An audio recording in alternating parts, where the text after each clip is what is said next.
சற்று முன் கிடைக்கப்பெற்ற மிக முக்கியமான செய்தி ஒன்று வெளியாகி உள்ளது.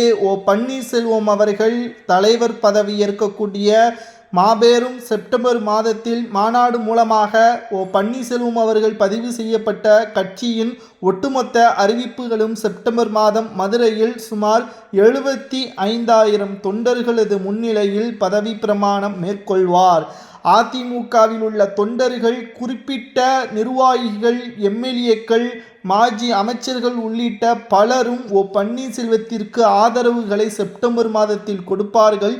பன்னீர்செல்வம் தான் தலைவர் என்றும் தற்பொழுது தகவல்கள் கிடைக்கப்பெற்றுள்ளது. இனி அதிமுகவில் ஓபிஎஸ் அவர்கள் இணைவதற்கு வாய்ப்பே கிடையாதா என்று கேட்டால், தற்காலிகத்தில் நாம் கூறுவது என்னவென்றால், அதிமுகவில் ஓபிஎஸ் அவர்கள் இணைவதற்கு வாய்ப்பு இல்லை. ஆனால் பன்னீர்செல்வத்திற்கு சாதகமாக தீர்ப்பு வந்தால் என்ன வேண்டுமானாலும் நடக்கலாம் என்பது வழக்கறிஞர் ராம்குமார் அவர்களிடம் இருந்து நமக்கு கிடைக்கப்பெற்றுள்ள தகவலையும் நம்மால் பார்க்க முடிகிறது.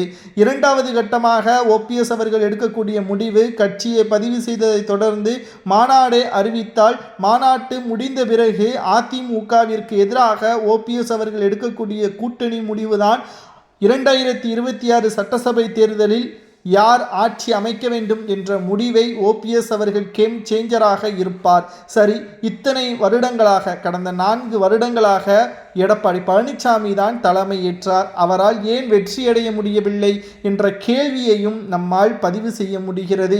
ஏனென்றால் வைத்திலிங்கம் அவர்களிடம் இருந்து கிடைக்கப்பெற்றுள்ள தகவல் என்னவென்றால், கடந்த 4 ஆண்டுகளாக எடப்பாடி பழனிசாமி அவர்கள் பல தேர்தல்களில் தோல்வியை தழுவியுள்ளார்.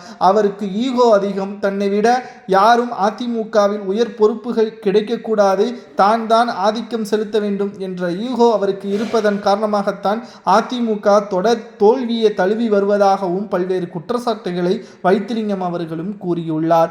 அதிமுகவில் இருந்து ஓபிஎஸ் அவர்கள் வெளியேறியதும் நல்லதுதான். உண்மையான தொண்டர்கள் ஓபிஎஸ் பக்கம் இருப்பார்கள். தென் மாவட்டங்கள் முழுவதும் ஓபிஎஸ்ஸிற்கு ஆதரவாக வெற்றி வாய்ப்பை நாங்கள் ஏற்படுத்துவோம் என்றும் வைத்திலிங்கம், மனோஜ் பாண்டியன், புகழேந்தி போன்றவர்களும் தெரிவித்துள்ளனர். 2026 சட்டசபை தேர்தலில் ஓபிஎஸ் அவர்கள் எந்த கட்சியுடன் கூட்டணி அமைக்கலாம்? தமிழக வெற்றி கழகத்துடன் கூட்டணி பேச்சுவார்த்தை ஒரு பக்கம் நடத்தப்பட்டு வந்தாலும், எம்ஜிஆர் அம்மா திராவிட முன்னேற்ற கழகத்தின் தலைவராக ஓபிஎஸ் அவர்கள் இருப்பார் என்றும், ஓபிஎஸ் அவர்கள் தலைவர் பதவிற்கு தகுதியானவரா என்பதையும் உங்களது கருத்துக்களை கமெண்ட் வாயிலாக கூறுங்கள்.